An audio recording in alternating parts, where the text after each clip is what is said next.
మీ అందరికీ నమస్కారం.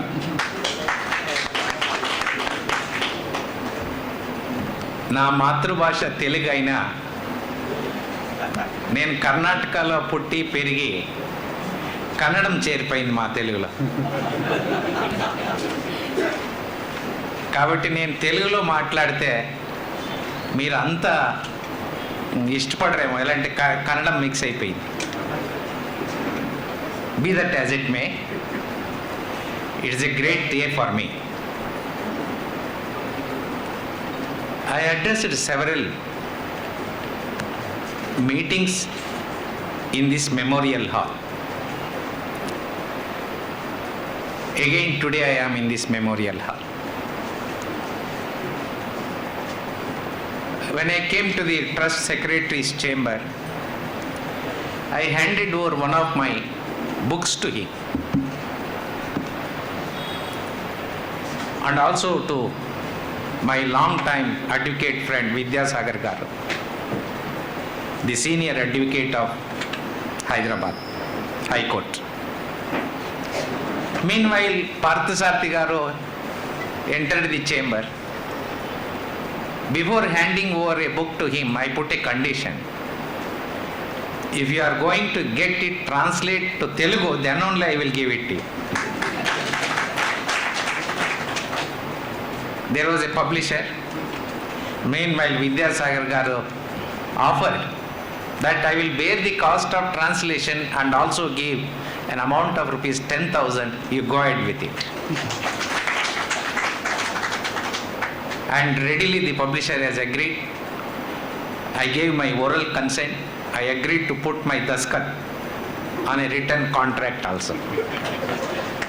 This is how, in few minutes, the entire transaction finalized to translate my book, Reading the Constitution. In Kannada it is called as Samvidhana Odu into Telugu. I am the greatest person who enjoyed this day. I am immensely happy. I thank Vidyasagar garu and all other friends who showed interest in translating my book. In addition to that, I had the privilege of releasing Manavatapai Dadi.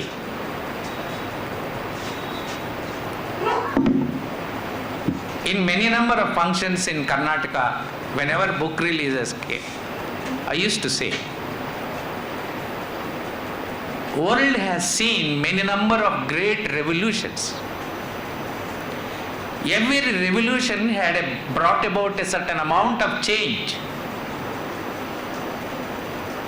But it is said, books have brought about a change which no revolution had brought in the world.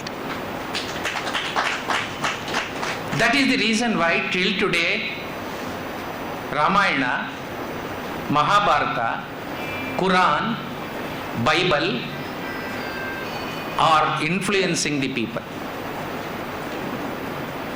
Das Kapital written by the Karl Marx, the sayings of Periyar, the teachings of Buddha, teachings of Basva, teachings of Narayan Guru are still being influenced, and people are moving in that direction. Therefore, I always request that we have to read books. We have to purchase books. We have to cultivate the culture of donating the books in marriages, housewarming, birthdays, etc. If possible, to write books. I always repented. I practiced as a lawyer in Bangalore city for 25 years. I worked as a judge of Karnataka High Court for 10 long years. Then I practiced in Supreme Court as designated senior counsel for 4 years. In my long journey in judiciary, I saw parents and children, brothers and sisters, sisters and sisters, brothers and brothers fighting for the properties left behind by their parents, their jewelry, their house sites, their plots, their residential houses, their shares, their bank balances. Unfortunately, I have not come across a single case where people fighting for the books left behind their parents.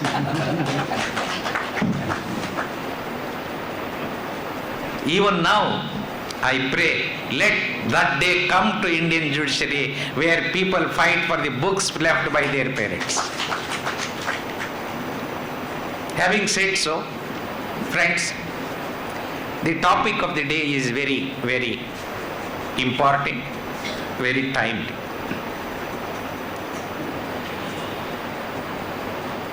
I find it difficult from where to begin. But in my own way, I try to share my few thoughts with you.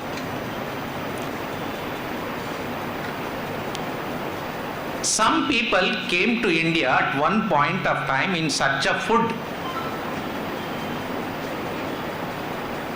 Some people came from outside in search of agriculture lands and perennial rivers. Some people came to India for trading purpose, to sell their goods and to buy the goods we produce. Some people came to India as tourists. Some people came to India for learning in great international universities like Nalanda University, Takshashila University, Panchashila University, etc. Then came few people as aggressors and as invaders. These people came at different point of time. They came for different purpose. They came from different races. Paleo-Mediterranean, Caucasoid, Negroid, Mongoloid. These are the races from which people came to India. They came from different nationalities.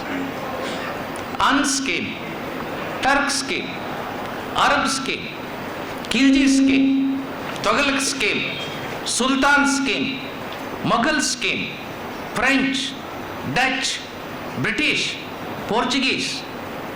From these countries they came. They also came from different language families.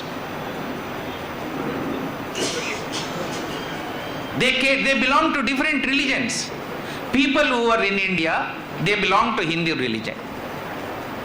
A section of Hinduism later became Buddhists, Jains, Sikhs. To India, Islam also came. Christianity came. Parsi came. Like this, these are the religions that we are. Those who came to India from different parts of the country at different parts of time and from different races, after finishing their job, they didn't go back. Majority of them remained in India, settled in India. They did not settle in isolation. People who came to trading purpose did not confine to Calcutta alone. They spread all over India. People who came to Ganges for agriculture purpose, they also came to Kaveri Basin and Krishna Basin. People who came for the learning, they did not confine to Nalanda University in and around it. They spread to the entire India. It is not only they spread, they intermingled with each other. There is so much of intermingling today in this country, unimaginable, where nowhere in the world you will see. As I told you, in addition to these religions, the Anthropological Survey of India specifies in its study that there are 4,635 castes and subcastes in India. 4,635 castes and subcastes in India. 2011 census says there are more than 1,000 languages in this country. As a result of this intermingling, today if you search in the entire country, you will not find a single person you can say that he belonged to such and such a race. You will not find a single person, you can say that he belonged to such and such a nation. So much of intermingling. Now I belong to Kolar district in Karnataka. My caste is different. Your caste is different. My language is different. Your language is different. My food habit is different. Your food habits are different. My opinions are different. Your opinions are different. My customs and traditions are different. Your customs are different. Yet, there is one similarity between me and all of you. Tell me what is that?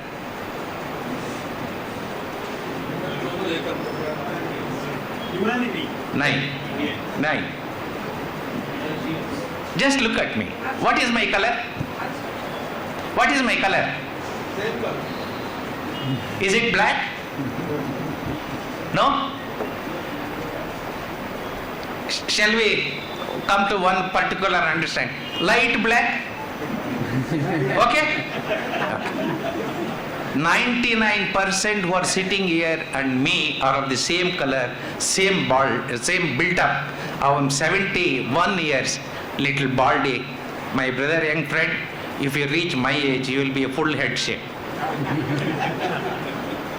How this commonality has been arrived at? This is because of intermingling. We don't understand this. Without understanding this, you will not be able to understand what is nationalism in the country. People belonging to different religions, people belonging to different castes, languages, regions, they live together in this country. They build this country together. They fought in the freedom movement against the British imperialism. Friends, remember, it is not just the blood of Hindus that has flown in freedom struggle. The blood of Muslims, Christians, Sikhs, and every other religion has flown in the freedom struggle of India. During freedom struggle, many issues confronted the Indian society. The people of this country, they debated these questions. They emerged certain solutions, answers. These answers became the goals of freedom movement. And these goals of freedom movement were incorporated in the Indian Constitution. I don't want to go into the details of all those questions except 3 questions. One of the first questions that encountered by the people of India before independence was, after India became independent, shall we make Mahatma Gandhi a Samrat? Pandit Nehru a Chakravarti? Vallabhbhai Patel a Raja? People of this country debated this question. They gave an answer to it. What the answer was? We don't want emperors, Chakravartis. Feudal system is to be abolished. Political power is to be transferred to the hands of people. This is how the foundation for feeble democracy was laid during the freedom struggle, which finds a place under the Indian Constitution. The second question that was encountered by the people of this country: 80% of the India's population are Hindus. In remaining 20%, there are Christians, Muslims, Buddhists, Jains, Parsis, and tribals. A militant section of the Hindu majority raised a voice that after India became independent, we have to declare India as a Hindu Rashtra. This question was debated by the people of India. They gave an answer to that. What is the answer? We belong to different nationalities. We belong to different races. We belong to different language families. We came at different point of time to India. We lived together. We intermingled together. We fought together. We built the nation together. Now we don't want Hindu Rashtra. We don't want Islam Rashtra. We don't want Christ Rashtra nor Sikh Rashtra. We want a secular state.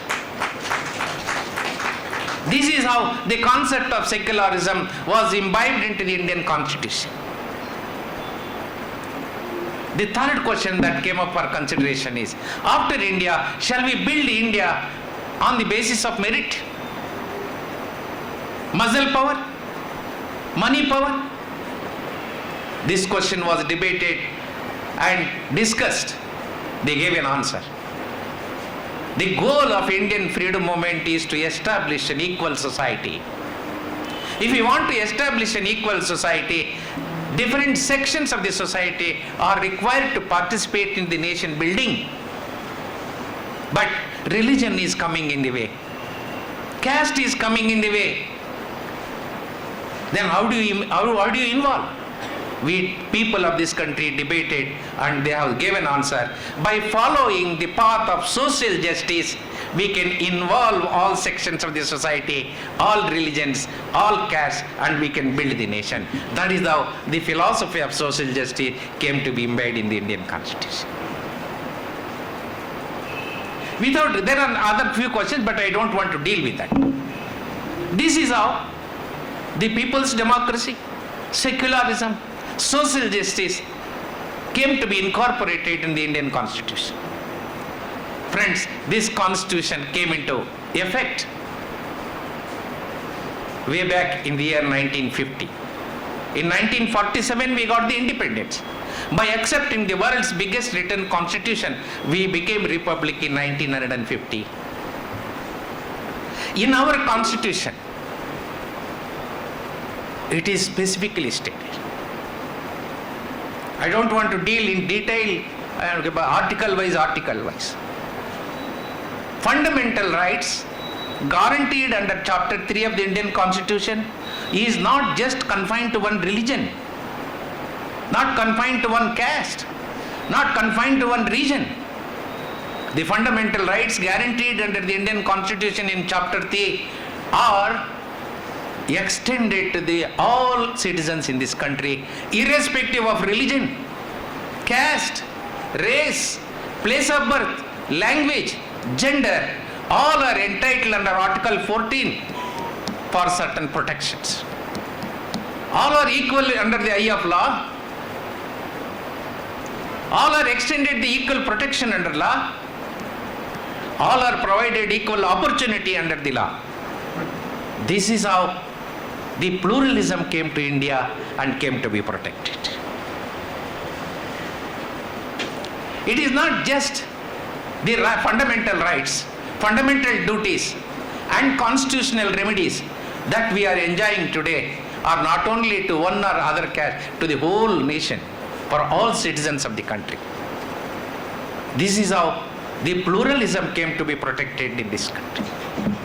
Pluralism means people belonging to different religion, different castes, different languages, different opinions, different food habits, different traditions, different cultures and subcultures living together, creating an atmosphere for living together is the principal aim of our constitution. That is what is meant by pluralism. That is what is guaranteed under the Article 14. That is what is guaranteed under Article 19. That is what is guaranteed under Article 21. That is what is guaranteed under the entire Part 3 of the Indian Constitution. But unfortunately, we have not realized this. That is the reason why, even after 73 years, we are fighting each other. We are fighting in the name of religion. We are fighting in the name of caste. We are fighting in the name of language. We are fighting in the name of regions. Because we have not realized what exactly they think. It is not just all these things which are protected. It also protects the future changes that is going to take place. I give an example of my own. My father, my grandfather, great-grandfather, on the side of my father's side, we are a Shiva devotees. In our area, we observe weekly one day as fasting day by Shiva devotees. Do you know what is that day? Monday. My father got married. A lady from Palamner in Chittoor district. She belonged to Venkateshwara devotee family. For Venkateshwara devotees, what is the weekly fasting day? Saturday. See, in my house, in 1950s, Monday and Saturday became one.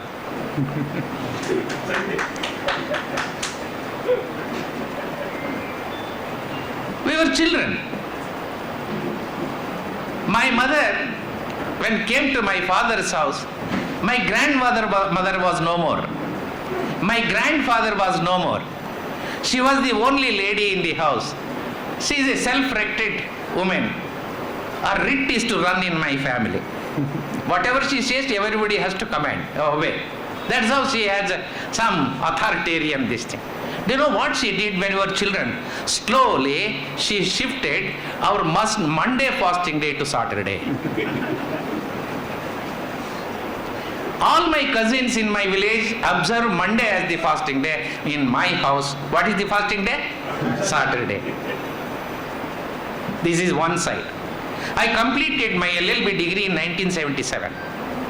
I got married a lady from my village near Madanapalli in Chittoor district. Her mother tongue is Telugu. My mother tongue is Telugu. We started our family in Bengaluru because I was practicing. Even after 6 months, don't mistake there is no need to any woman to mistake me. Even after 6 months, I didn't understand what is my wife. Any experienced elder people can say, have you understood your wife within 6 months? I am honestly telling, even today, even to this day, I have not understood my wife. Monday came. My wife did not observe the fasting. I thought, maybe like my mother, she maybe belonged to Venkateshwara family. Then I waited till Saturday. No fasting day. The trend in Karnataka then was all women used to shift to Thursday of Mantralaya's rare devotees. I thought she may also be transferred to Thursday. I waited till Thursday. No fasting even on Thursday. अरे Monday नहीं, Saturday नहीं, Thursday नहीं, ये क्या रे किधर से लाया, किधर जंगल से लाया इसको? After about 8, 10 months or 12 months, I realized there is a fasting day. By the time my wife has become settled and a little old, 1 year old, whenever she quarrels with me and make galata with me and do not prepare the food in the kitchen, that is the fasting day for me.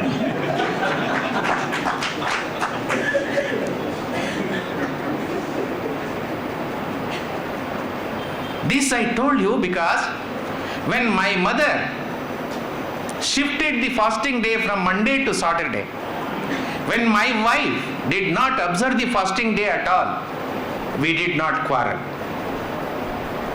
We did not hate each other. We did not file divorce petitions.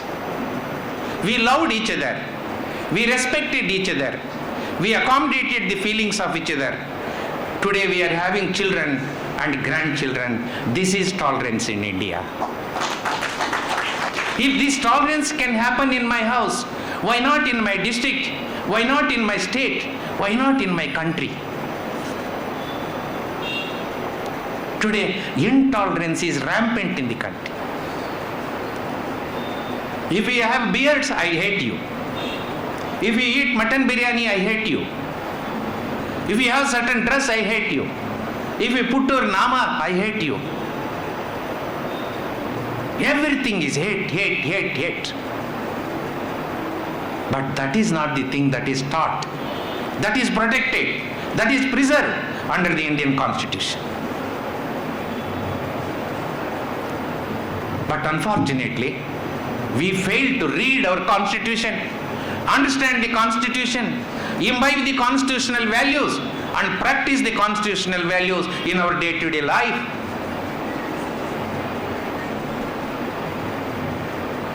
It is not just a fasting day in a week. I give another example. I am from Kolar district. My mother tongue is Telugu. My wife is Madanapalli in Chittoor district. Her mother tongue is Telugu. After marriage, we settled down at Bangalore. As a student of democratic movement, I toured the entire Karnataka.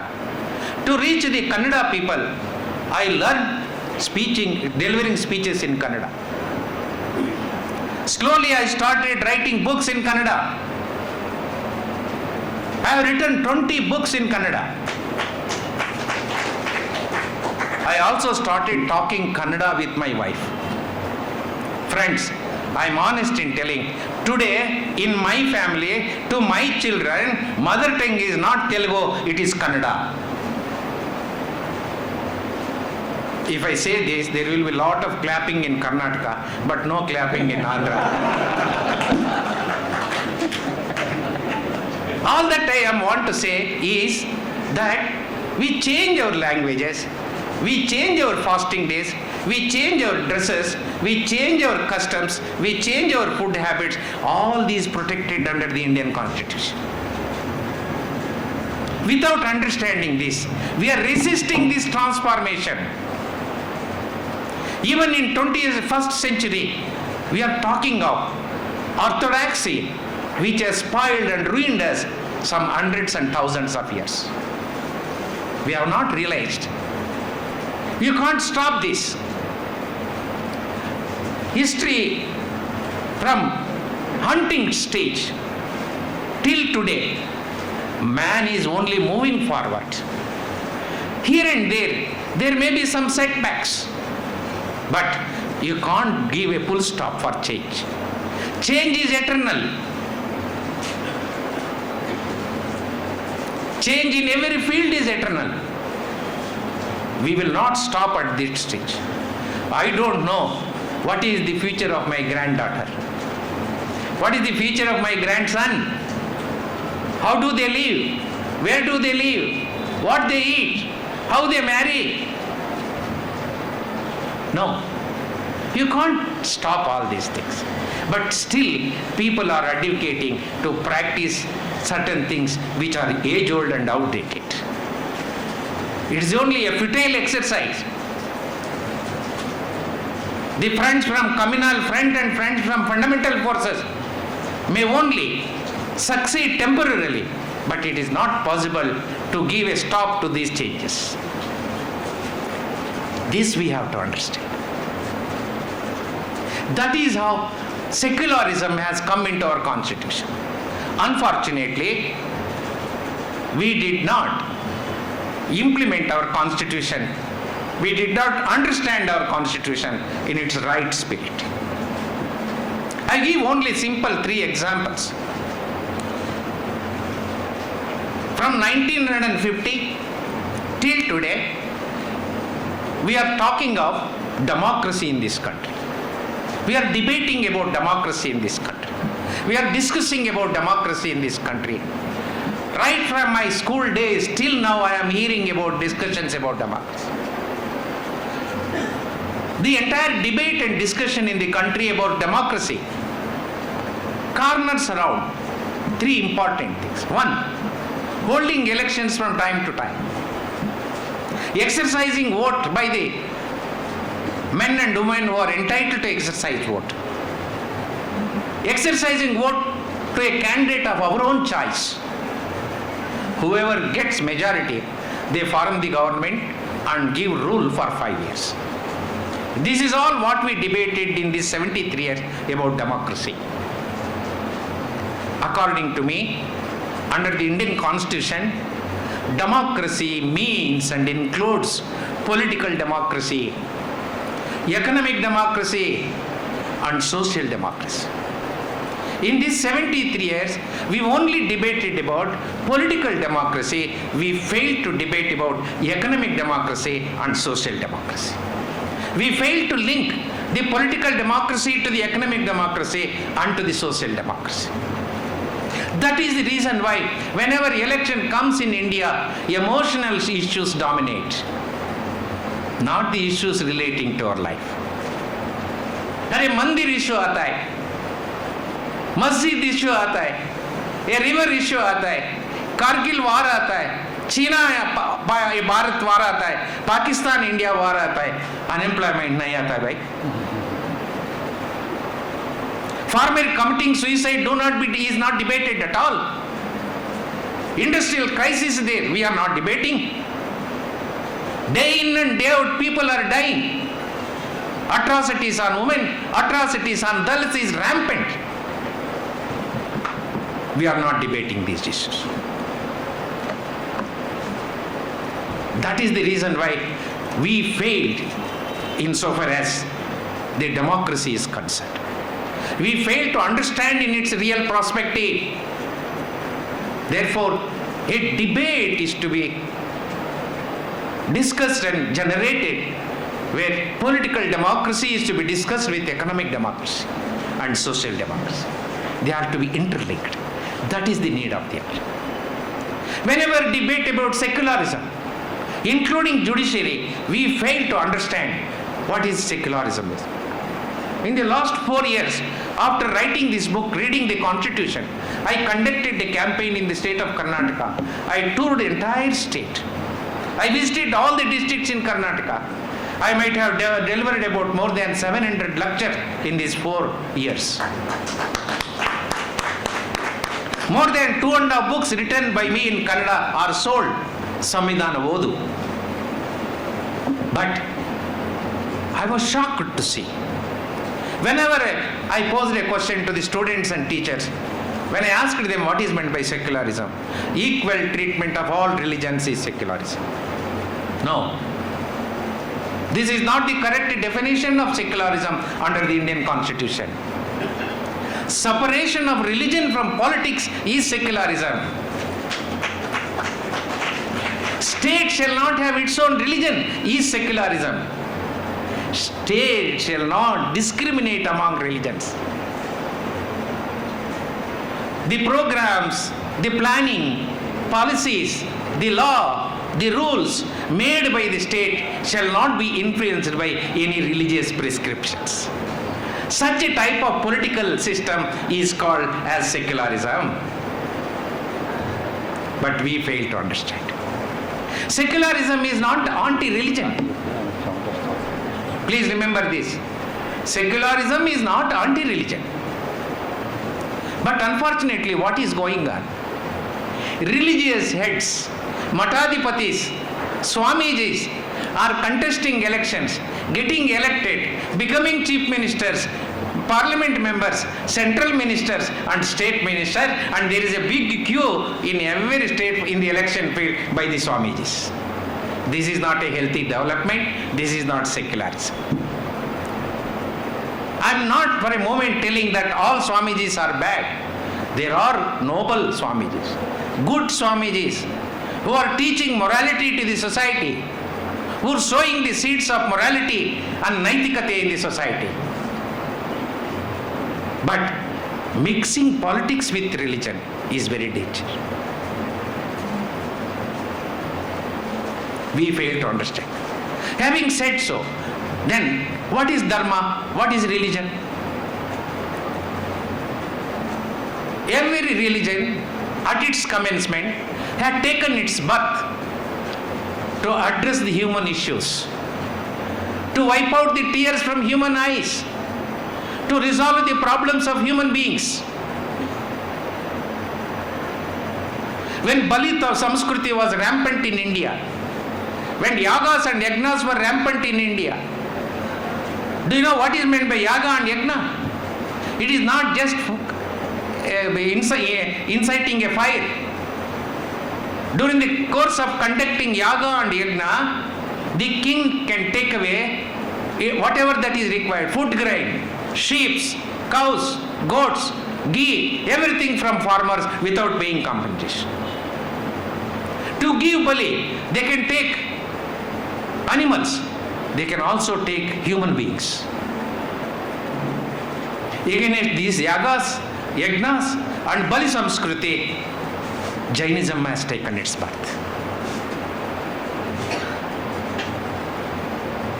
When men found that it is difficult to practice Jainism, Buddhism has come forward in a liberalized form of Jainism is Buddhism.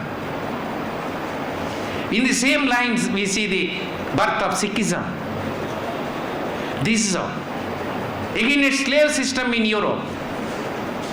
The dissenting voice became Christianity. Again, a bloodshed, loot, robbery in Arabian countries. Prophet propagated Islam, telling that foolish people, you belong to one region, you belong to one language, you belong to one food habit, you belong to one dress habit. Why do you loot each other? Why do you kill each other? You can live peacefully without killing, without loot. That is how Islam came to birth. Throughout, therefore I say, all religions in the world have taken its birth to address the human problems and human issues.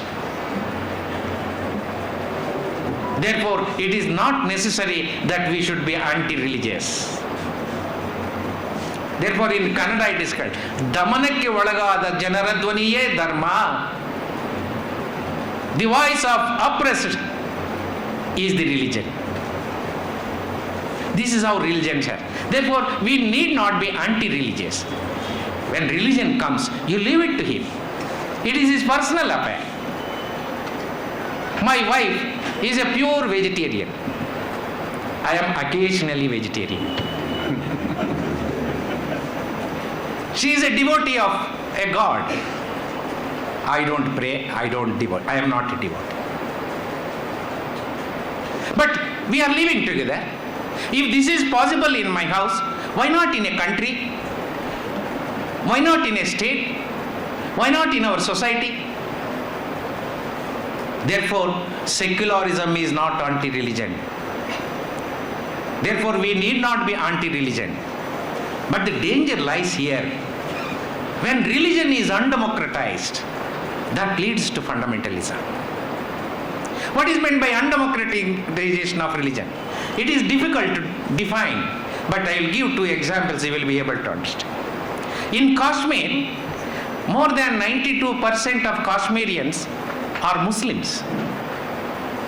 In Kashmir, a Muslim lady will not wear burqa. But today, Islamic fundamentalists have penetrated into the Kashmir valley and forcing a woman in the college gates to wear burqa. Against the will of Kashmiri women, fundamentalists are forcing to wear burqa. This is undemocratization of religion. Commanding me to follow a thing against my will. Imposing something against me, against my will, my choice. That is undemocratization. I'll give another example. In Kerala, there is a community, Bora community. Some time back, the religious head of that Bora community issued a farman that all men of our community should wear a cap. A person like Parthasarthi, he said, I will not wear. This message was carried to the pontiff, that is religious head. He said, then you outcast him.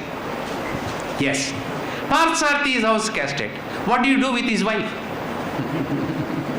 His parents, his brothers, his sisters.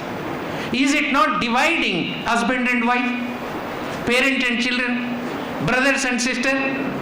This type of dividing the people, dividing the families, dividing the communities is undemocratization of religion. This is what is we have to oppose. Therefore, we need not oppose religion, we are required to oppose undemocratization of religion. Sometime back, I was an portfolio, you will call it as portfolio judge. Each district will have one high court judge as in charge. I went to North Karnataka when I was a portfolio judge there. I went to an official function. The advocates came and put a tilaka to me. They didn't even ask me. Against my will, they put tilaka. If I don't, then there will be a clash. This I say undemocratization. You have to do Pad Puja. If you don't do, you will be outcasted. You have to give Kanike. If you don't give, you will be outcast. This is how religion is undemocratized. This is against the human society and civilization.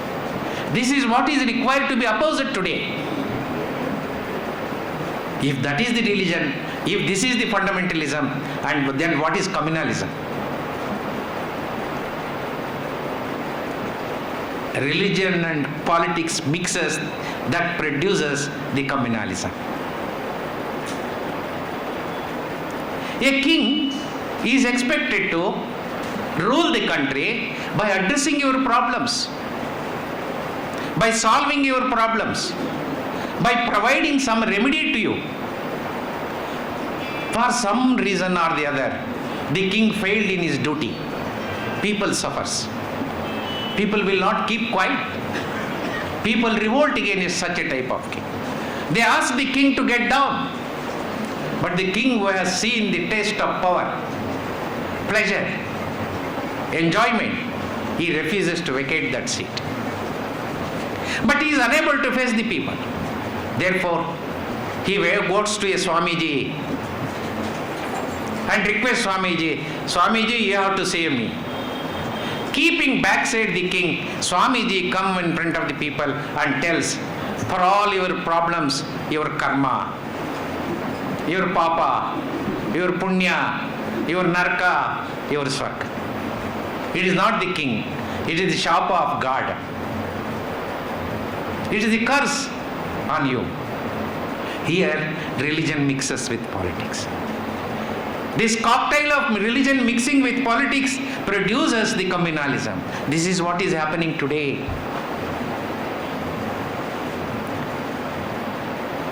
Nation is suffering with many problems. Despite all achievements that we have made, still 21% are below poverty line. 20% are illiterates.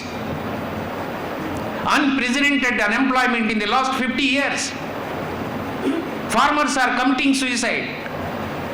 Industry is in crisis. Employed people have become unemployed. Social justice is becoming irrelevant. In such a situation, instead of solving these problems, they are diverting the attention of the masses in another way. That is the reason why during the course of elections, human problems are not being debated, only emotional issues. They are giving one after the other and are diverting the attention of the masses.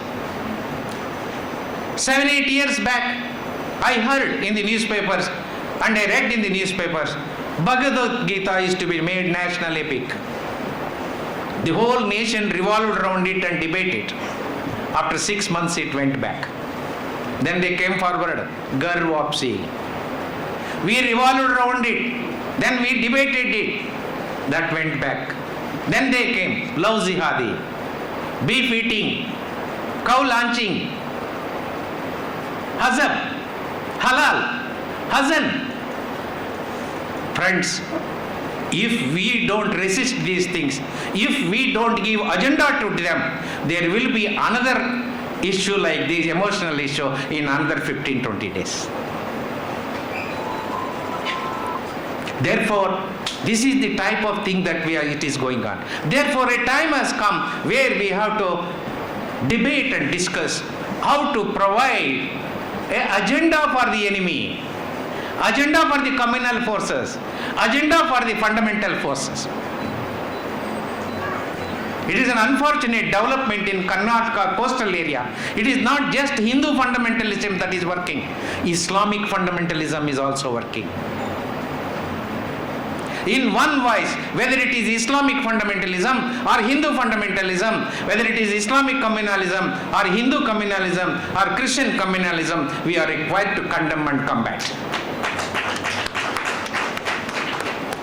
That is the need of the hour. I am sorry, with pain I am telling you. Some time back, Muslim fundamentalists killed a Hindu youth in coastal district. Within 1 week, Hindu fundamentalists killed one Muslim youth. The persons who died are innocent youth. the persons who killed are also baptized by these fundamental forces. That is the reason why this Hindu fundamentalism and Islamic fundamentalism are two faces of the same coin. They are to be condemned in one voice. That is what is required. In this direction, it is necessary for us. To me, in a situation like this, without understanding these things, it is not possible to understand nationalism. Nationalism is simple.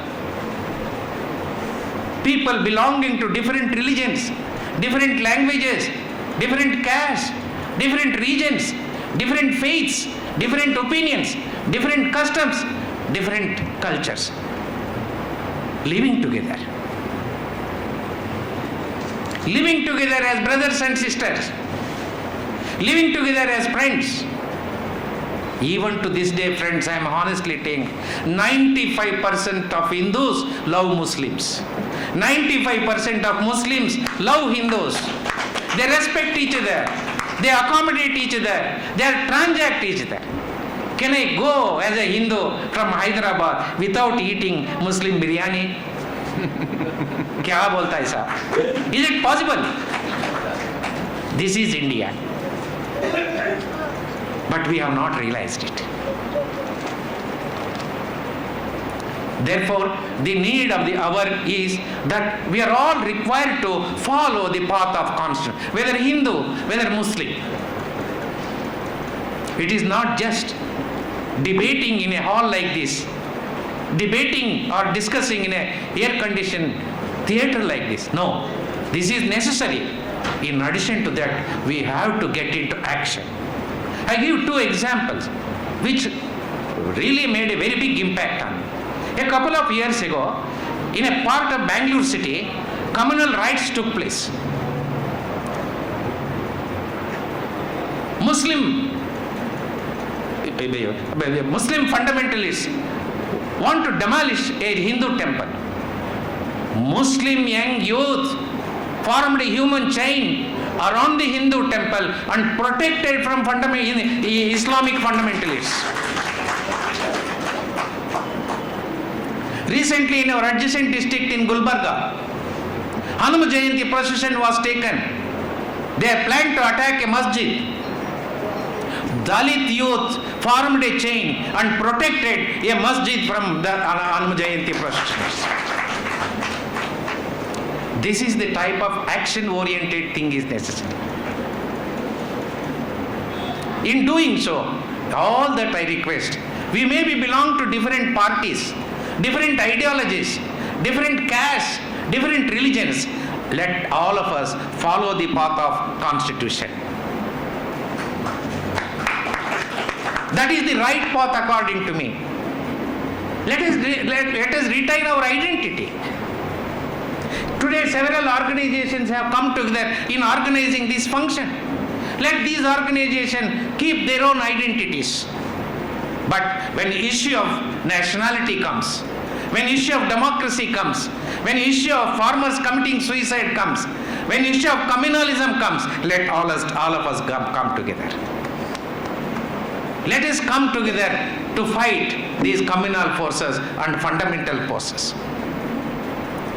Don't think that communalism and fundamentalism will only be for a particular period, only for a particular section. No.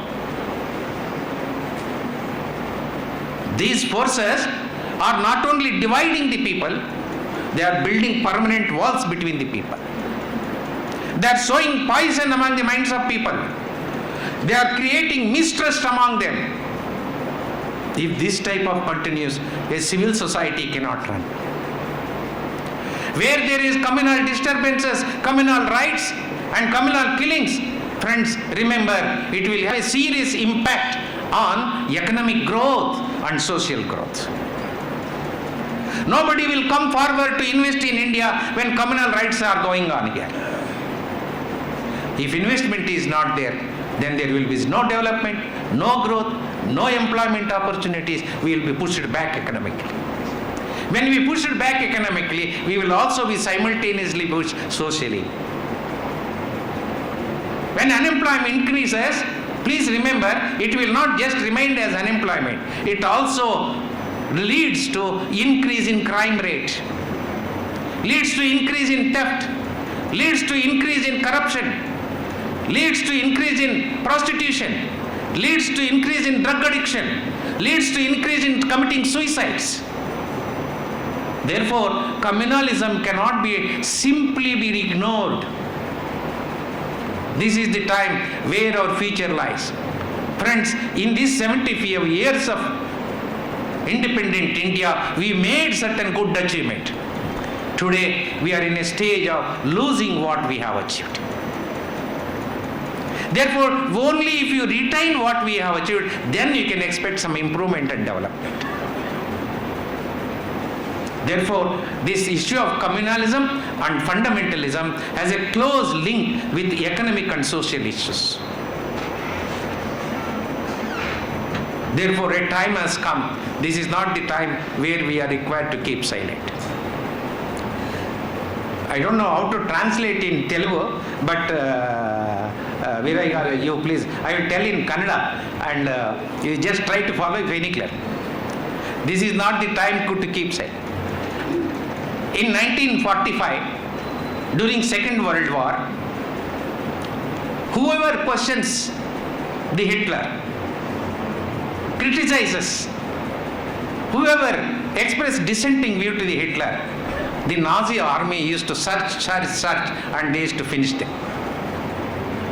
They went off the people and finished them. A school teacher, then he wrote a poem. I translated from English to Kannada, but I don't remember exactly what the English version is, but I will say in Kannada so that he can. Avaru bandaru. They came. Who? Nazis. ಅವರು ಯಹೂದಿಗಳನ್ನು ಹುಡುಕಿಕೊಂಡು ಬಂದರು. They came in search of Yehudis. ನಾನು ಬಾಯಿ ಬಿಡಲಿಲ್ಲ. I did not open up because I was not a Yehudi. Then they came. They came in search of Catholics. I did not open up because I was not a Catholic. Then they came in search of communists. I did not open up because I was not a communist. Then they came in search of me only. By the time there was nobody to open their mouths.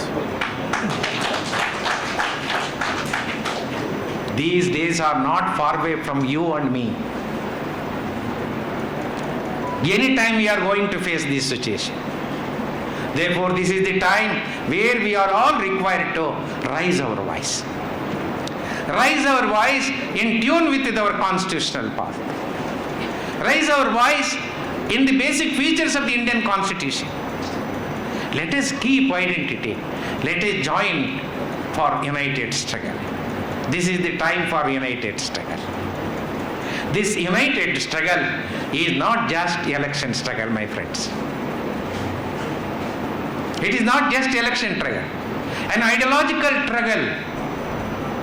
I used to say in Kannada, ಯುದ್ಧ ಮೊದಲು ಪ್ರಾರಂಭ ಆಗುವುದು ಅಂತರಂಗದಲ್ಲಿ, ನಂತರ ರಣರಂಗದಲ್ಲಿ. యుద్ధం మొదలు ప్రారంభ అయ్యేది నా హృదయంలో, తర్వాత రణరంగంలో. This internal struggle has to commence. This internal struggle for saving the Constitution, for protecting the Constitution, for practicing the constitutional basic features and in practice. This we have to convey this message to the common man of this country. We have to create awareness among the common people, more so among the youth. And there is a responsibility as elders who are sitting here that we have to spare some time. We have to spare some energy. We have to spare some money for creating this movement among the young men and women of this country. With this appeal, I thank every one of you, and particularly my friend Vidya Sagar Garu and Viray Garu and Partha Sarthi Garu for inviting and providing me this opportunity and to share few thoughts with you. Thank you very much. Hello. You are free to answer, Hello, check. put questions, Hello, check. but be precise. Hello.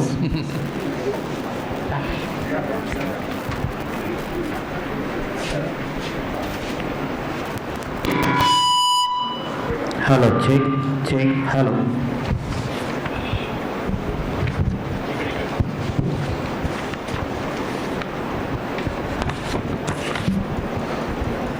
Respected Chair, Mr. Justice Das Garu, I got two questions. One is at the end, you have been telling about the development that took place during the Second World War in Germany. Is the present situation in India, is the present political power similar to that of Germany during Hitler period? You can enlighten to certain extent. Number one, the recent judgments of the Supreme Court and various high courts, particular and temples, etc., masjid, are also creating a hatred among the different communities. The judgment is going on one side in favor of the majority Hinduism, etc. The third one is renaming of the cities. What happened during 1500 years back, 1000 years back, now again renaming Hindu name. Recently, Shambhaji Nagar is part of Hyderabad state once upon a time, Aurangabad. Now it renamed. Gulbarga, Kaliburak, part of Hyderabad state earlier. You are witnessing. So on the three issues, you may enlighten us.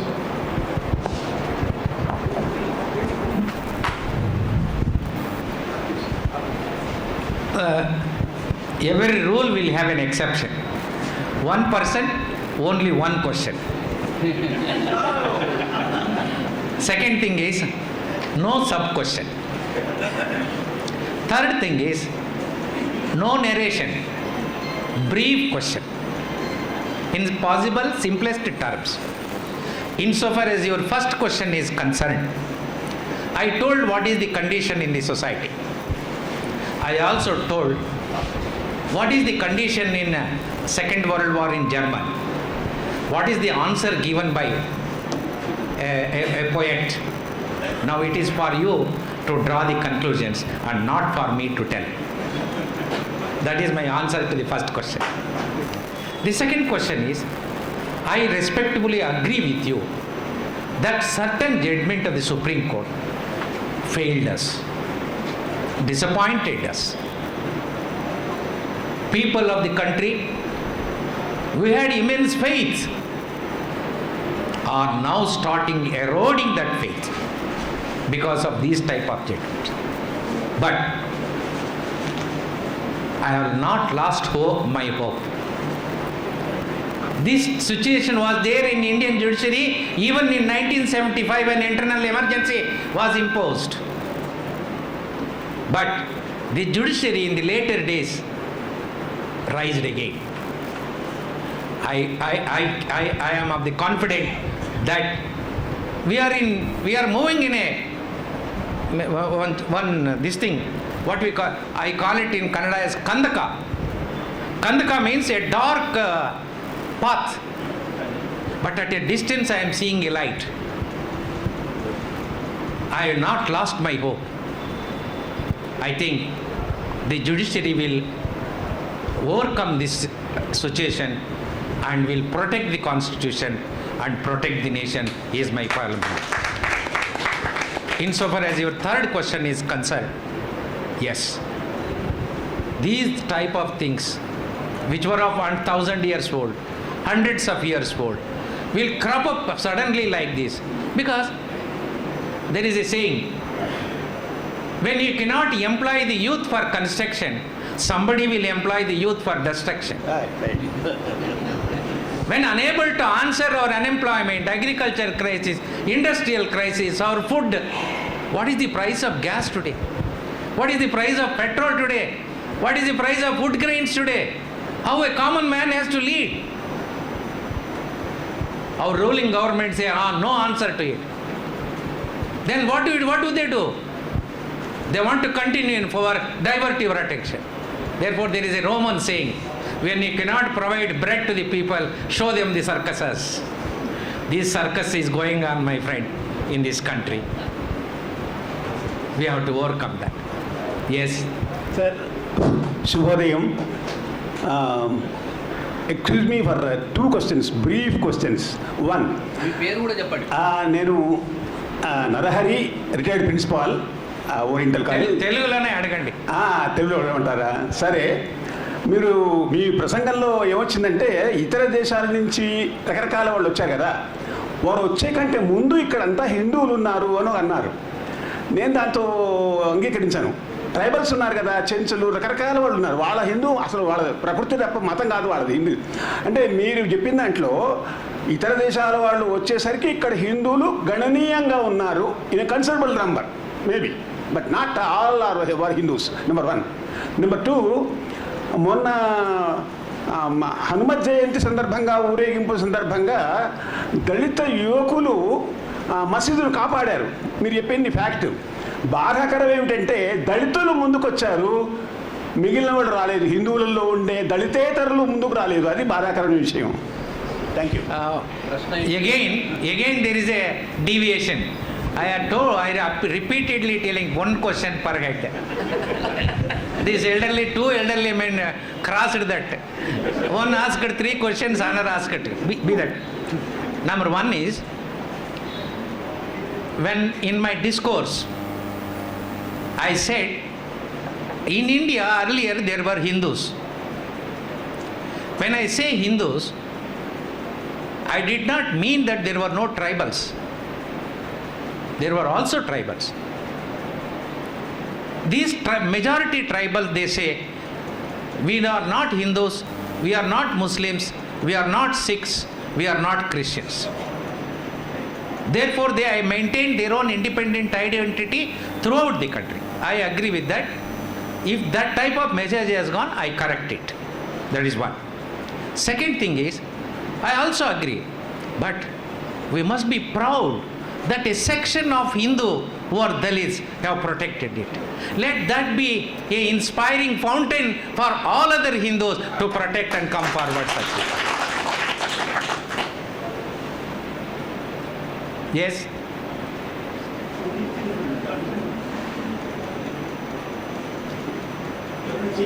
My question will get another question.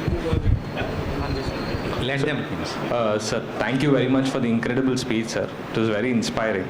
I have a small question regarding constitution and the way minorities are dealt with in this country, especially with regard to the government using bulldozers to punish dissenters, and how the Supreme Court should have dealt with it is my question. This is a very important question. Yesterday also I answered this question in your city in another program, and this is a question recently everywhere people ask me in throughout Karnataka. Freedom of speech and expression is a fundamental right guaranteed under the Indian Constitution.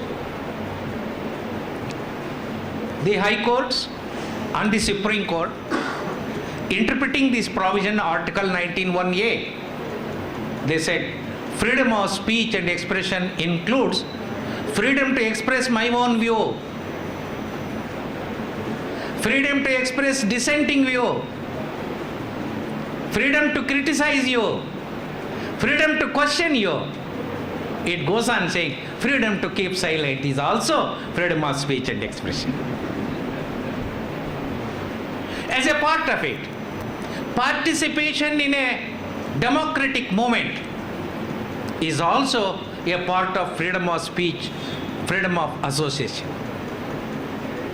Now, on the ground that he participated in a democratic movement, bulldozing his house is illegal, unconstitutional, anti-human civilization. I condemn, and everyone has to condemn it. 2. In a situation like this, we don't have comprehensive victim compensation laws. I demand the Parliament of India to frame immediately a law in this direction to provide compensation to the victims. If courts, the legislature fail to enact a law immediately, The hands of courts are not tied. I request the Supreme Court to frame guidelines in a situation like this, control such things, and also to provide guidelines, provide compensation to the victims in these areas is concerned. That's what I request the Supreme Court of India to come forward and to do it.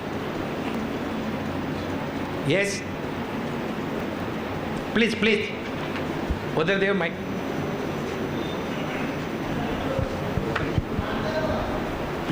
Take. Good afternoon, honorable respected judges and dignitaries. I have one question, sir. Because against the constitution, the economy is in few people's hands.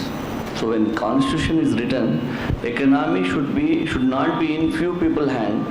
So the rich is becoming more rich, poor is becoming more poor. So there is no financial equality in India. So it is a big threat for our country, like in China or other countries, there is a financial equality. So I humbly request to enlighten this, because massive unemployment, massive things are happening. So country, it is a danger. Maybe it is going to like Sri Lanka or any other country. So I just humbly request to highlight this issue, sir, because economy is in few people's hand. They are leading the country. It is a very threat and dangerous of our sovereignty. Thank you, sir. I totally agree with you. This is not a question. This is an expansion of my lecture. Therefore, you can take it as a part of my lecture. There is no dispute over that. All that I said, we debated political democracy. We failed to debate economic democracy. This is where exactly the things comes. After India became independent, we have achieved some progress. By using science and technology, the people of this country, by their hard work and labor and sweat, produced enormous wealth. But unfortunately, 60% of this wealth in India is in the hands of 1% of our population. 20% of our wealth is in the hands of 9% of our population. Remaining 90% of the population are left with only 20%. This is how an unequal society we have built. There are several provisions under the Indian Constitution specifying that wealth should not be concentrated in few hands. But unfortunately, our governments have not brought proper legislation for equitable. I am not saying that you acquire the properties of Adanis and Ambanis and per head you did. No, I am not suggesting that. There must be equitable distribution of wealth. What is that equitable distribution of? Recently I participated in one agitation in Karnataka. 52,000 workers, power karmikas and safai karmachari workers are working in Karnataka on contract basis. They are getting 8 to 12,000 rupees salary per month. How to lead their life? Therefore, the agitation was to regularize their services and to pay equal pay for equal work. If one step is taken in this direction throughout the country, the living conditions of the working class will improve. Farmers are committing suicide. The main reason is there is no support price. Farmers are producing, but there is no support price. Therefore, they are in debt trap. They have no other way. Therefore, they are committing suicide. Almost 15 years back, Swaminathan, a great scientist, gave a report to the government of India suggesting to overcome the agriculture crisis. One of them is to give support price. Minimum support price.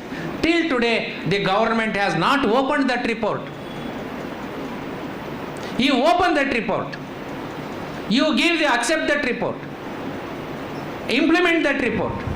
Give the support price to the Kisans. What support price is? If the cost of 1 kg of tomato is 5 rupees, give them 7.5 rupees. If 1 kg of paddy costs about production, costs about 2,000 rupees, give them 3,000. This is all the Swaminathan committee report says. Add 50% of the cost of production and give them the support price. But if one step is taken, the 52% population who are Kisans in this country will be far better. This is how we have to, there is equitable distribution of wealth is the need of the hour. I totally agree with you. You can take it as a part of my lecture. I also subscribe to that view. Yes.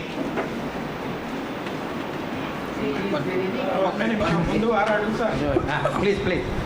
Sir, you please ask. He will wait. Sir, recently, the Chief Justice of India, during his foreign tours, has said the shift from socialist-inspired welfare state to market-driven economy, it is important to reassess the constitution. How this can be done and whose responsibility it is. The government will not take the responsibility because they never think of reassessing the constitution. They only want that the constitution should be amended as you said, because of various reasons which the government is following. See, Chief Justice of India is your man. I have already experienced with you. When I said, my family from Telugu mother tongue to change it to Kannada, nobody clapped. That shows you are angry about me. If I speak anything about Chief Justice, who is your man, again you will become angry. This Chief Justice has no business to make a policy statement outside the country in a foreign platform on the policies of the nation. It is for the legislative and executive, as you rightly put it, it is their domain. It is they who have to decide. And thirdly, your Chief Justice is a tiger on paper and zero in his judgments. He has not delivered a single landmark judgment after he became Chief Justice of India. Day in and day out he speaks about nation, freedom of speech, everything. But tell me one judgment that he has written. This is the hypocrisy that the nation is facing. I don't approve of such statement. I agree with you. I have one important question. Please.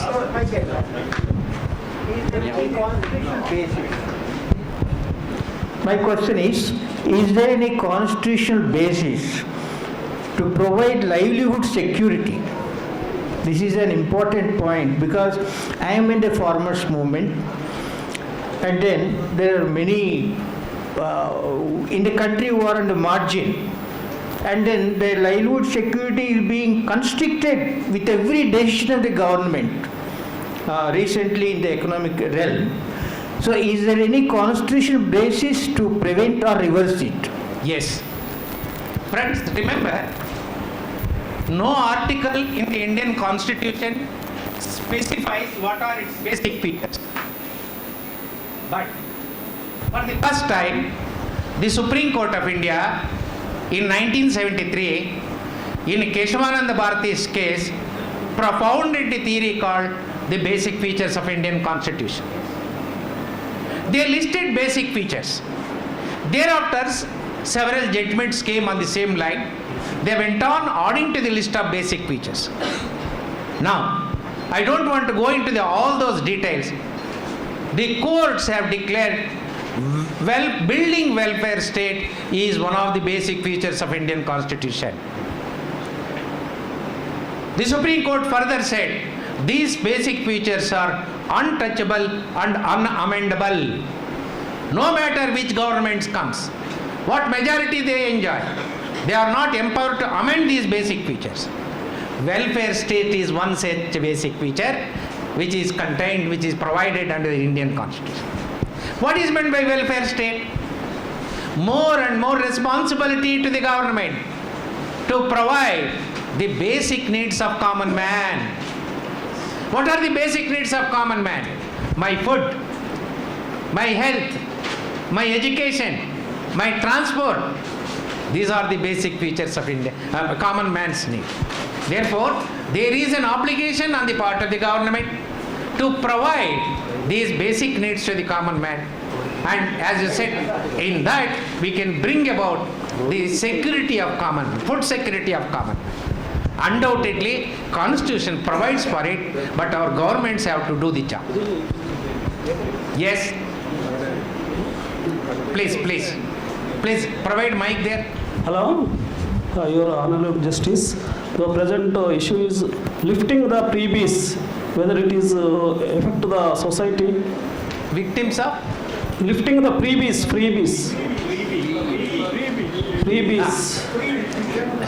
See, most of the manifestos. See, democracy means elections. Elections means manifestos. Manifestos means providing freebies. Correct? See, providing freebies shall be a temporary relief. Political parties shall think of permanent solutions. Permanent solution cannot be achieved in a day or two, in a year or two. It may take some time. Till such time, what do? Shall people suffer with hunger? Therefore, till we achieve the food security, we have to provide some foods, freebies for the common man and the poor. Only to this limited extent, freebies are to be provided, not as a permanent solution. In the name of freebies, you can't blackmail the people. Somebody says we will give TVs. Other party says we will give color TVs. When somebody says color TVs, we will give mixies, grinders. Somebody says we will give mopeds. Somebody says we will give free mopeds. Somebody says we will also provide petrol of 200 liters per se. What is nonsense is this? This has to come to an end. Freebies as a temporary relief till we achieve a permanent solution. To that extent, it is permissible. Yes, sir. Good afternoon, sir. Our Indian Constitution is said to be the best in the world. Even other leaders of other countries also very highly speak of Indian Constitution. But nowadays we are seeing so much of defection from one political party to other political party. It is perversion of Indian democracy. It is disgusting to see people changing their loyalties every day. No, I want to know whether our constitution cannot provide a solution to this, to make a full stop to this defection. The anti-defection law is so weak in India, the constitution has not been able to provide a solution to this. What is your thought on this, sir? The basic mindset of our people is how to violate the law, not to follow the law. See, between 1950s and 1980s, if a political leader contests from a political party, till his term is over, he was not changing his political party. At the time of election, he is to change his political party. This was one. Then we see, for the sake of power, for the sake of money, for the sake of opportunities, political leaders changing the parties. People raised their voice against this. Do you know how they changed the political parties? Remember a scene in our marriages. Normally in Karnataka, first day evening is the reception, second day morning is the marriage. Correct? I don't know in your place how it takes place. or sometimes morning muhurtam, evening reception. Correct? Ladies will come to the marriage on the previous day. They came in simple dress. When the reception comes, they will come with a decorated silk saree. Next day for muhurtam, they will come with another different silk saree. In the evening, they come with a different dress. Just as a woman changes her dress, our political leaders started changing their political parties. It was at that juncture people raised their voice. In response to that voice, anti-defection law came.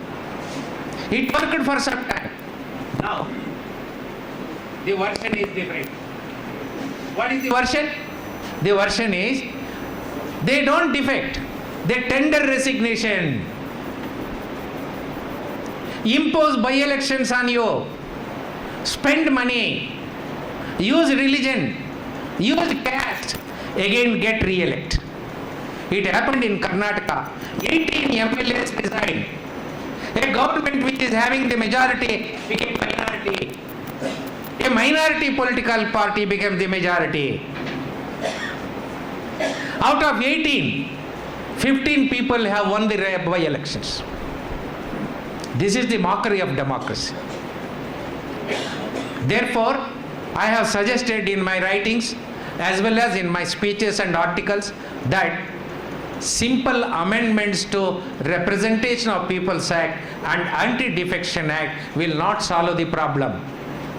There is need to rewrite the entire election law to regulate these elections, to free the elections from the caste influence, money influence, muscle influence and religion influence. We have to severely punish not only these defectors, the forces behind the defectors. A MLA who is fit for nothing travels in a aeroplane, single passenger from Bangalore to Bombay. Who pays money for it? If his entire properties are sold, he will not be able to bear half of the cost of it. He stays in 5-star hotel for 30 days. Who pays for this? Therefore, the culprit is not only the persons who defected, there are also forces who are creating defects. They are also to be punished. Therefore, the entire election law is to be rewritten, is my answer to you.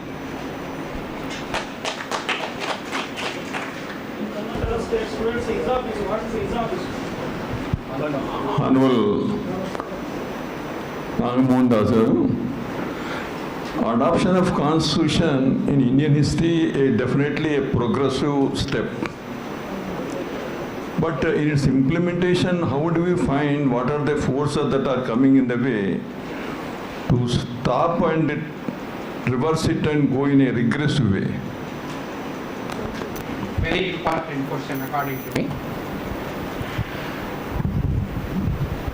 After India became independent in 1947, by adopting the world's biggest written constitution, India became republic in 1950. In these 73 years of implementation of our Indian constitution, we have achieved something. I do not subscribe to the argument that nothing is achieved. I will tell you 4 or 5 points for your consideration. Before 1947, the entire land mass from Kashmir to Kanyakumari was never brought under one political rule. It was Gupta's India, Maurya's India, Mughals India and British India. Even in 1947, when we became independent, apart from British government, there were 600 independent princes who were ruling different parts of the country. We fixed a boundary. We abolished feudalism. We gave one constitution, one national flag, one national anthem, and one national symbol. We brought this entire country under one political rule.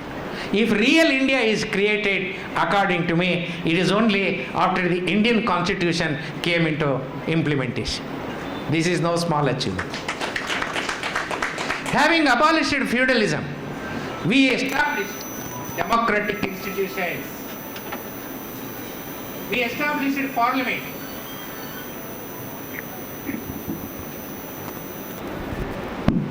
We established parliament, which is empowered to enact laws for the nation. We established Vidhan Sabhas to enact laws for the state. These are the legislative bodies. Central government, state government, district administration, taluka administration, grama panchayat, executive institutions, Supreme Court, High Court, District Court, Taluka Court, judicial institutions. In these democratic institutions, 140 crore population, either directly or indirectly participating every day, is no small achievement. When India became independent, there was only 15% literacy rate. Today we are really 79% literacy rate. Then 70% were below poverty line. Today we brought down to 21%. Then our annual agricultural production was 50 million tons per annum. Today we have carried to 295 million tons per annum. Then we were importing food. Today we are exporting food. By providing water, roads, housing, health, education, employment, we improved the living conditions of common man. Women, Dalits, minorities were treated as secondary rate citizens in this country. After India became republic, we have seen a Dalit president, a Dalit prime minister, chief ministers, central ministers, ambassadors, governors, legislators, parliamentarians. India has seen a woman president. Today we are seeing a tribal woman president, a woman prime minister, Supreme Court judges, IAS, IPS officers. Tell me an area where minorities, women and Dalits have not entered in this country. If that has been possible, that is because of the reason the Constitution provided opportunity. Yesterday also I was telling in one meeting, who is the President of India? A tribal woman. Whether she is capable of handling that post or not is a secondary question. But India today has risen to a level accepting a tribal woman to be the President of India. Who is the Prime Minister of India? A person born in the most backward community. We call it as Teli community. I born in Kolar district in a middle class agriculture family. In caste system, agriculturist son become what? An agriculturist. Haircutter son, haircutter. A cobbler son, cobbler. A washerman son, washerman. But as a middle class farmer son, I became a law graduate from Bangalore University. I practiced for 25 years as a lawyer in Bangalore Shahar. I became judge of Karnataka High Court for 10 years. After retirement, I practiced as designated senior counsel in Supreme Court for 5 years. All that happened because of the opportunities provided to me by my Constitution. Do you say that this is no achievement? This is no implementation of Constitution? Information technology, space technology, atomic energy, service sector, agriculture production, Indian defense. In several areas, India is one among the top 10 in the world. That is because of the Indian Constitution. Despite all these good achievements, my friend, I am conscious and aware of the fact nation is facing both problems and as well as the challenge. The reason for this is not our Constitution. The fault lies within us in not properly understanding the Constitution and not properly implementing the Constitution. Therefore, if we read the Constitution, understand the Constitution and implement the Constitution, I think we can solve our problems, we can combat the challenges. The only path that is available to us, the constitutional path, constitutional path. Yes, sir. Sir. Again, you are third man to violate the law. Sir, Mr. Justice, I have a question. Yes. Recently, Supreme Court gave two kind of landmark judgments. One is Teesta judgment, and the second one is the Himamsh Kumar judgment. In both the cases, the petitioner became an accused at the end of the day when the court ends that day. How do you look at this contrast? Occasionally, the Supreme Court judges forgets their own cornerstone judgments. All that I say, I agree with you insofar as those two judgments are. Judiciary required a correction. How do you correct them?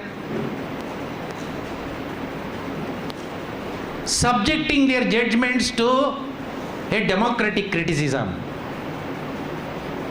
Every one of us, no doubt, are bound by the judgments of the Supreme Court. We have to follow. But our Constitution provides a right to every citizen to criticize the judgments and not the judge. While criticizing the judgment, you have to make a framework. Your criticism must be healthy criticism. It must be a constructive criticism. A criticism capable of correcting the mistakes. A criticism elevating the judiciary from this state to a higher level. With this framework, please criticize, question, debate the judgment. Through this democratic public opinion, we have to bring a change in the judiciary. That is the only way that is left before the nation. Yes?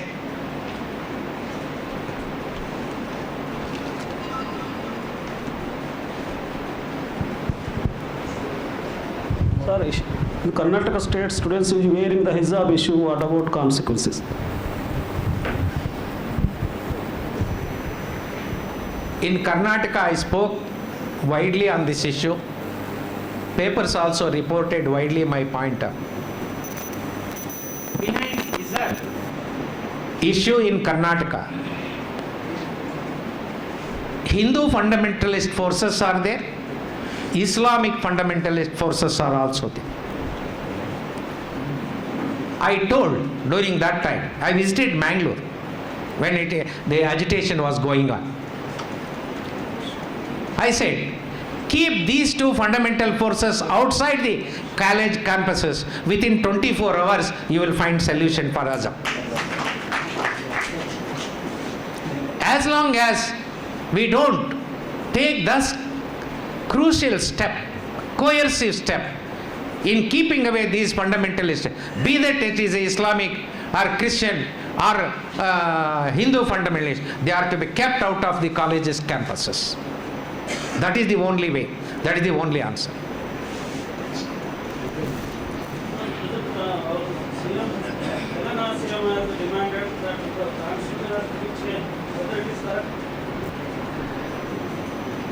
The question is whether Constitution is to be changed. No. Constitution is required to be amended. Article 368 of the Constitution provides for amending the Constitution. As Vidyasagar puts it, we have already amended 105 times. I demand some more amendments. When you ask me what amendments, if I am given the power, first thing that I will do is make right to food a fundamental right. Right to education a fundamental right. Right to health a fundamental right. Right to house shelter is a fundamental right. Right to job a fundamental right. This is the need of the hour. Through this, we have to improve the Constitution, strengthen the Constitution. There is no necessary to replace the Constitution. Yes. Yes, sir. Yes, please. Mic there, boy.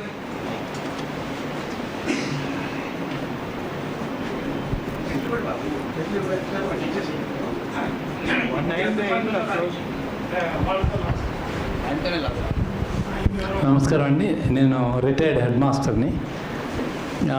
ఇప్పుడు మీరు చెప్పినంత చూసిన తర్వాత ఈ కాన్స్టిట్యూషన్ని ప్రజల్లోకి తీసుకెళ్ళడంలో భాగంగా అసలు స్కూల్స్లో 8వ తరగతి నుంచి పిల్లలకి దీంట్లో ఇంపార్టెంట్ పాయింట్లు చెప్పడానికి ఒక అవకాశాన్ని కల్పించుకుని ఆ స్థాయిలో వాళ్ళని ఈ హక్కులు వాళ్ళకున్నటువంటి చెప్పగలిగేటట్టయితే అది ఉపయోగపడుతుంది అనేటువంటిది నా అభిప్రాయం. అయితే మన రాజ్యాంగానికి భిన్నంగా 2020లో జాతీయ విద్యా విధానం అనేటువంటిది ఒక రూపొందించారు. ఆ రూపొందించిన దాన్ని పార్లమెంటు అంగీకారం తీసుకోలేదు. గతంలో ఉన్నటువంటి first and second national policy ఎడ్యుకేషన్లో 2 కూడా పార్లమెంట్లో అప్రూవ్ అయ్యాయి. ఇక్కడ మంత్రివర్గం హడావుడిగా చేసేసి దాన్ని ఇంప్లిమెంట్ చేసింది. ముఖ్యంగా మీ కర్ణాటక రాష్ట్రంలో దానికి కావాల్సిన పేపర్స్ అన్ని తయారు చేస్తున్నారు. ఆ పేపర్లో వస్తున్నాయి. వాటిల్లో పిల్లలకి అవసరమైనటువంటి పౌష్టికాహారాన్ని ఇవ్వడానికి కూడా ఫీల్ లేకుండా ఏ రకమైన ఆహారం ఇవ్వాలనేటువంటి చెప్తూ వెజిటేరియన్కే చేయాలి అంటే ఇప్పుడు చెప్తున్న ఈ భాషలో చెప్పాలంటే వాడి దేశంలో వస్తున్న భాషలో మనువాదం అని ఏదైతే ఉందో, బ్రాహ్మణికల్ ఏదైతే ఉందో దాన్నే ఇంపోజ్ చేస్తూ పేపర్స్ తయారు చేస్తున్నారు. దీన్ని సుప్రీంకోర్టులో దీన్ని ఛాలెంజ్ చేయొచ్చా?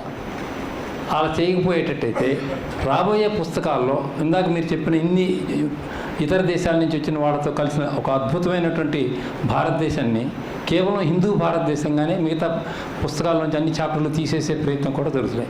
ఈ సమయంలో ఒక సిటిజన్గా బాధ్యతలను మనంగా ఏం చేయొచ్చు? స్కూల్స్ పిల్లలకి కావాల్సినటువంటి దాని వరకు ఈ మన రాజ్యాంగంలో ఏవి చెప్తే బాగుంటుంది? అది ఏమన్నా మీరు ఆలోచించి చెప్పగలిగితే దాన్ని చేయొచ్చండి. ఇది చాలా important question. To me it is very important. The reason is how to enlighten the young boys and girls in this country, that is particularly the school children, about the Constitution. It is necessary, it is possible, some debate is going on. Many number of the countries in the world are teaching their Constitution at the elementary level. Say for example, ఇంట్లో అమ్మ కొడితే ఏం చేయాలా అని బిడ్డకి చెప్పిస్తూ ఉన్నారు. ఇట్లా 100 నెంబర్కి ఫోన్ చేయాలా అని. మాల్ దగ్గరికి పోయి బిడ్డని కారులో వేసేసి లాక్ చేసుకొని మాల్కి పోవచ్చున తల్లి తండ్రి? In such a situation what the child has to do? Make a rumbling sound and call the security and lodge a complaint against the parents. In this way, it is possible and it is necessary to educate the children about their constitutional rights, about the children's rights, about the child care. Through that, the parents' responsibility. That is necessary, I agree with you. Second thing is, yes,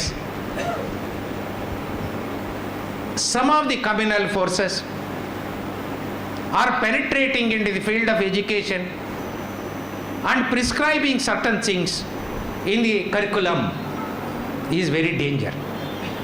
Therefore I said, what is meant by secularism? To me, secularism means one element is the programs, the planning, the policies, the rules legislated by any government shall not be influenced by any religious prescriptions. By serving an egg in the meal plate of a child, if it is good in the interest of child's health, no religion should come in the way to prevent it. If some dal is provided, a fruit is provided, if it is good in the interest of child, yes, that is welcome.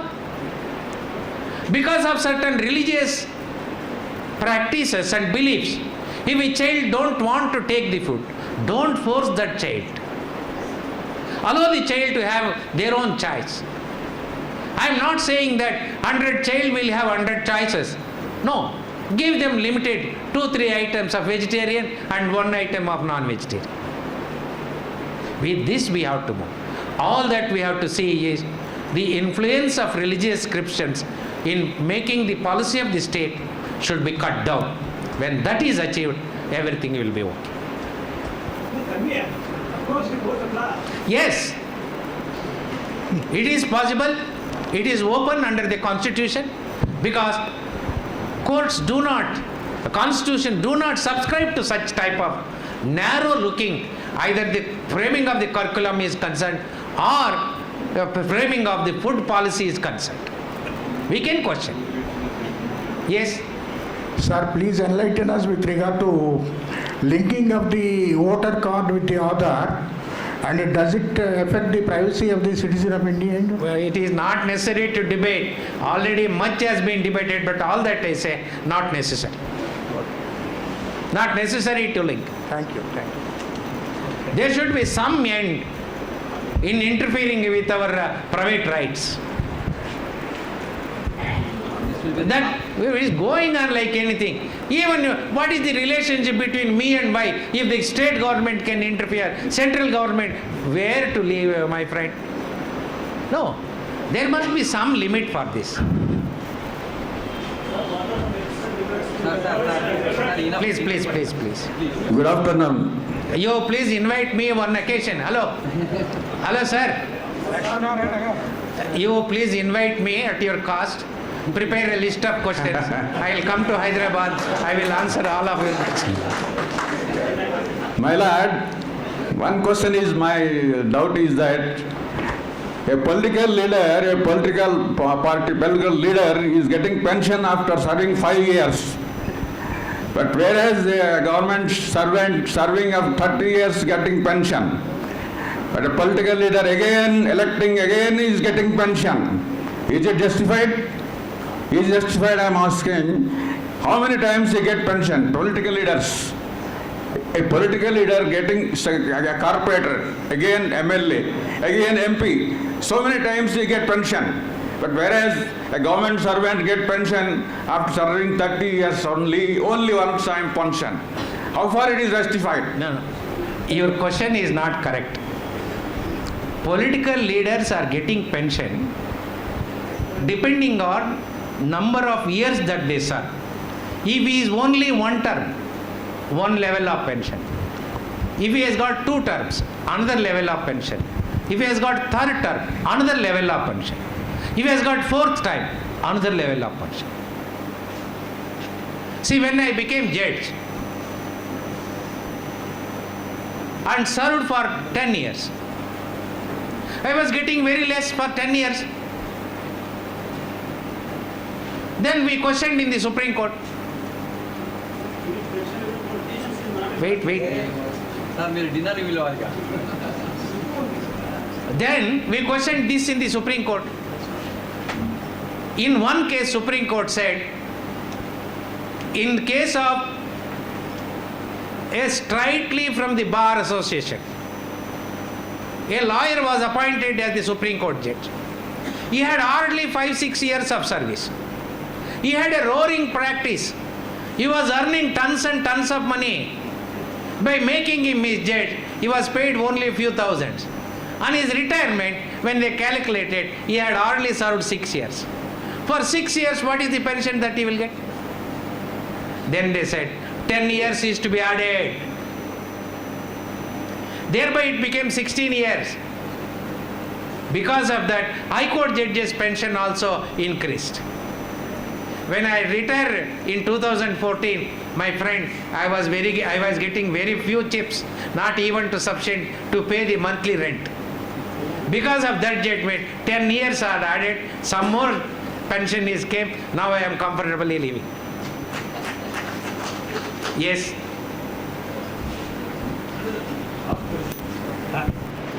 Whether state quality institute, whether the chief minister, prime minister, inaugurating official buildings, other day day before study and 4th of this month, our chief minister, 6th time one, Madhyana time fix chesi, inaugurated command and control system, advanced technology, information system, whole department, and Vastu Puja. It is allowed as per constitution to take on Actually, nothing but encouraging religion. it is true. See, Constitution do not prohibit this. One. But in a secular state, Is it proper to practice such things? I say no. Everything cannot be regulated by law. We need an amount of morality. We need an amount of public decency in public life.